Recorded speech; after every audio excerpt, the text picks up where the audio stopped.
This story begins with a fire elemental couple, Bernie and Cinder, who have run away from their home to try their luck in the esteemed Element City. They hope to build a life there and are approved for entry by the admissions officer, who struggles to spell their names and decides to go with Bernie and Cinder. As they step inside the city, they are taken aback by the vibrant and wonderful Element City. They arrive at the Garden District but are refused by the landlords, who fear they will burn the whole place down. After walking around the city for a day, they come across an abandoned building, which Bernie claims will be their new home. Later, Cinder gives birth to a bright baby girl named Amber. Bernie works hard to fix up their new home and make it a safe place for his family. Together, they build a shop called the Fireplace from scratch, which Bernie explains that Amber will inherit once she is ready.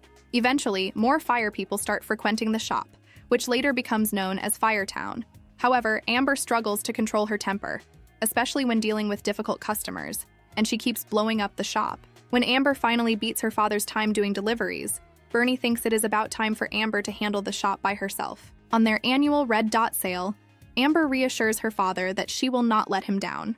The next day, Amber wakes up early to prepare the shop. Everything goes well at first, but when it starts to get rowdy, Amber struggles to keep her temper down and is about to blow up. She runs downstairs to blow off steam, but the pipes burst open and flood the basement. Wade Ripple, a water elemental, emerges from the water and discovers he has been sucked into their basement. He reveals himself as a city inspector and claims they may need to shut down the whole place. Amber tries to take Wade's notes, but he dodges her and runs away. Amber gives chase, trying to stop him from reaching City Hall, but fails. Amber talks to herself, worried that if her father found out she was the reason they got shut down, Wade overhears and feels sorry for her. He offers to take her to processing to plead her case. Wade tells Amber to tell Fern from processing her story, but she blows up in embarrassment when Wade starts talking about it. Fern doesn't think twice about sending the ticket and tells Amber to expect the shop to shut down in a week. When Amber returns home, she finds the shop closed while her parents fix the leaking pipes. Cinder reassures her that they will get through this like they used to. Amber asks what her mother meant, and Cinder tells her why they left Fireland. Before, everything was well in Fireland, but a great storm came and everyone lost so much. Bernie realized they had to leave Fireland to create a better life for themselves, especially when Cinder was pregnant with Ember. The next day, Ember goes into the city to talk to Wade's boss, Gail. Wade claims that Gail won't be in today because she is at the stadium rooting for her favorite team, the Windbreakers. Ember goes with Wade to the stadium to talk to Gail in person. She tries to explain the situation, but Gail seems distracted and doesn't want to discuss work with a game going on. They argue, and Gail calls Ember a fireball, while Ember ridicules the players as being cloud puffs. Wade interrupts their argument when the Windbreakers are losing because of Lutz's poor performance. Wade steps up and leads everyone to cheer for Lutz, which helps him score the winning point. Gail, in a good mood, agrees to Wade's suggestion. Wade plans to track the source of the leak from Amber's house and call the city crew to fix it before Friday. To track down the source of the leak, they head to the roof of Ember's house, where she fashions a hot air balloon so they can search from above. They find puddles of water in the canal and follow them back to a gate. While drifting in the sky, Ember gets a flashback when she sees Garden Central Station, where she was denied entry as a child. They finally arrive at the source and find the doors are broken. Wade explains that this gat catches spillovers from the central canal when a boat passes. Suddenly, a ship passes by and water floods the area. They quickly run to safety, but Ember realizes that the water will spill back to Firetown. She uses sandbags to seal the hole, and Wade claims it will hold long enough for him to get a city crew to fix it before Friday. With the predicament solved, Wade asks Ember if she wants to go on a date in the city. The next day, Ember shows up for their date, and they have a fun day together, starting with movies and a photo booth. They later go to the top of a building, where Ember impresses kids with her abilities. Ember manages to control her temper whenever she thinks of Wade. Just when they think things couldn't get worse, the sandbags break down, and a pipe bursts open in the fireplace. Bernie and Ember try to save the blue flame when a delivery man shows up with flowers for Ember. She quickly realizes that Wade is disguised as the water in the vase and runs downstairs with the flowers. Wade explains that the sandbags didn't hold, and Bernie walks in on them, finding Wade with Ember. Wade claims he's a food inspector to keep up the facade, but Bernie chases him out of the shop and bans him. Later, Amber and Wade meet at the beach to make more sandbags. Wade notices that Ember's flames melted the sand into glass, and Ember has the idea of using glass to seal the hole. Wade agrees to check with Gail if this solution suffices. That night, Bernie tells Ember that he's lucky to have her.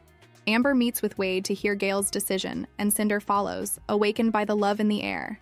Ember goes back to the hotel where Wade is staying, and he invites her to his place to meet his family while they wait for Gale's call together. Cinder sees Ember going into the hotel but can't see who Wade looks like. She tries to follow Ember, but the guard stops her. At Wade's place, Ember meets his family, and they talk about how art runs in the family. When Alan accidentally breaks a pitcher, Ember quickly fixes it in front of everyone, shocking them. Wade's mom claims she has a talent as well. Wade suggests they play the crying game after dinner. When it's Ember and Wade's turn, Ember claims she has the advantage, as she has never cried. After several failed attempts, Wade starts talking about his feelings for Ember and how he wants to be near her. Ember tears up after realizing that they can never be together despite their feelings for each other. They receive a call from Gale, who is thrilled to find out that the shop is cleared of any violations. Wade's mom tells Ember that she reached out to her friend at the glass-making company and said they need an intern. Ember walks out furious, explaining to Wade that she was frustrated when she realized she didn't want to run the shop. Ember's mom catches up to them and is furious after discovering that Ember has been seeing Wade. Ember tries to explain that Wade is just a friend, but Cinder insists she can smell the love on them. They all go inside the shop to do a compatibility reading. When Wade cannot ignite the sparkler by himself, he stands before Ember to ignite it with a magnifying glass. The smoke spins around them, suggesting they are compatible. Before Cinder can reveal the results, Bernie shows up and they all run out to meet him. Bernie announces that he will be retiring in 2 days and that Amber will take over the shop. Ember feels she cannot hurt her father's feelings after hearing what her parents endured. The next day, Ember visits Wade to break up with him. Wade asks Ember if he can show her something, and they arrive at Garden Central Station where Gale awaits them. Wade offers Ember the chance to see Vivisteria with Gale's help. They find the Vivisteria tree, and Ember is thrilled until they realize the air bubble quickly runs out of air. Wade rushes towards the exit, and after the thrilling near-death experience, Wade suggests touching their embers together. Ember agrees, and they try holding hands, but nothing happens. They jump into each other's arms and dance under the moonlight. Ember gets flashes of her father and walks away, claiming she needs to return to her life with the shop. Wade tries to reason with her, but she gets furious and tells him not to judge her. The next day, Bernie announces his retirement and bequeaths the blue flame to Ember. Wade shows up to crash the party and professes his love for Ember in front of everyone.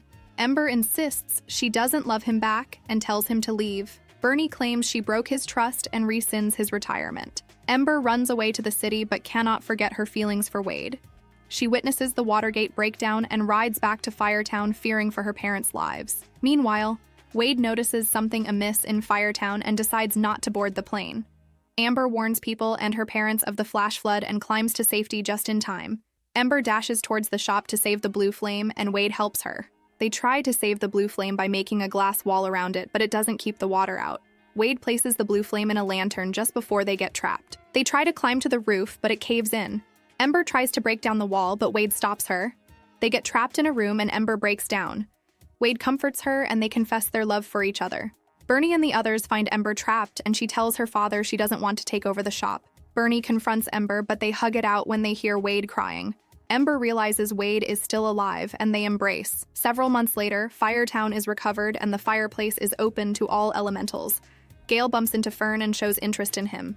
Bernie and Cinder enjoy retirement while a couple takes over the shop. Wade's mom and Ember's parents give them a proper send-off as they board a boat for their next adventure. This is where the story ends.